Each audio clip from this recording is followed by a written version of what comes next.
Okay guys, just got up this morning. Here's another tree that's come down. Not only that, just up here in the corner, up this way, we've got an accident up there where two cars, just a garbage truck and that, so there's a fair bit of excitement up that way.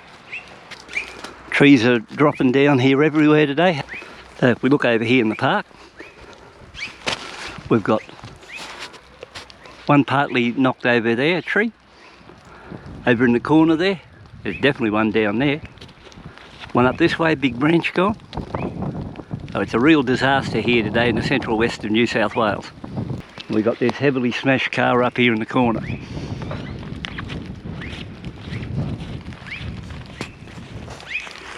It's a real wreck.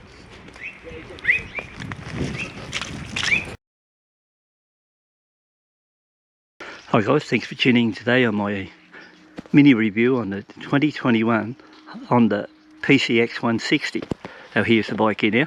I thought I'd bring it out and take advantage of getting a shot of it in the snow, because it hasn't snowed here now for really, or to anything to this extent, for the past 4 or 5 years, maybe longer. So I thought I'd bring the bike out, give her a bit of a hit there in the snow, so might get a nice little thumbnail out of it. I can swing one into that area, so hopefully that won't work. So what I'll tell you now is that I've really enjoyed the experience of riding this bike, and at this stage 100% satisfied with how it performs. So I've put exactly 150 kilometres on the bike, which includes around town, just a little bit around town running, but mainly out along the road where I can run along at around 80, 90, 100 kilometres an hour. And I can confirm now that we'll easily sit on 100 kilometres an hour, with a fair bit left in reserve, I'd say. So I would still think this bike is capable of possibly a top speed of 130 kilometres an hour, and it's just loafing along at around 100. But so far on the run-in, I'm mainly just riding at 80 or 90 kilometres an hour, which it runs along quite well.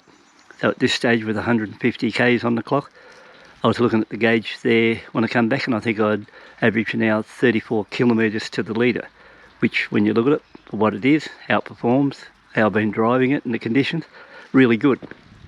I also find that, which surprised me, it's got a single channel ABS braking system, which the front brakes appear a little bit on the spongy type side with not much bite, and the rear being drum, and it has plenty of bite.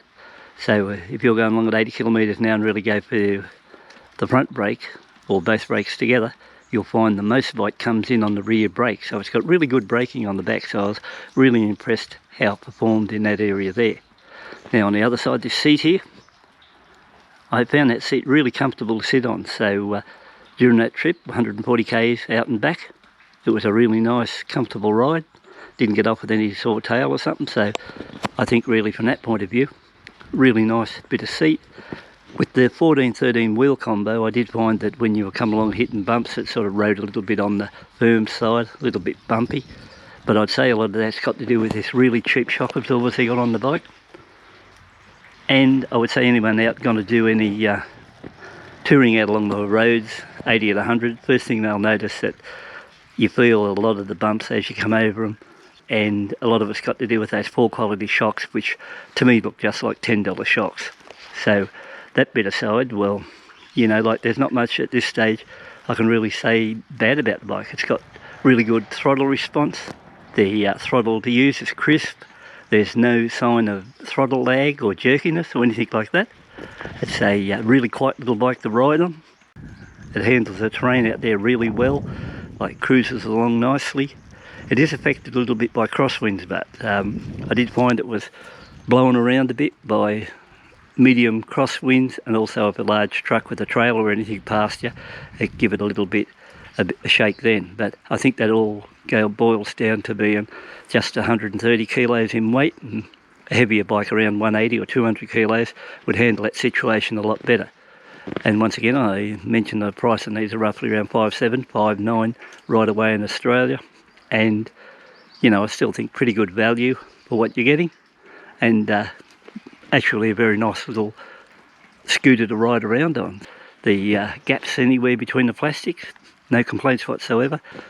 If there was anything, it's just down to a straight thing we've picked one major fault, or not major fault, one thing I wouldn't be happy with, and that'd be just our rear shocks at the back need replacing. But I could live with all the other area, well, not all the other area, there's only one other area, the side winds that moving around, and you could live with that side, but you would have to do something with the shocks, I think, but apart from that, it runs along, it's stable on the road, it's a very easy, relaxed ride, and this is my first experience on a scooter, and it's almost like riding a motorcycle anyway. Once you're on there riding along 80 or 90 kilometres an hour, it just feels like you're on a bike, so it makes no difference that way whether you're on this or the other. The experience is just the same.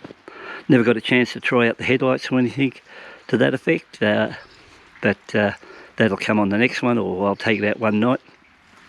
Good clear vision from the mirrors, so that's good there too.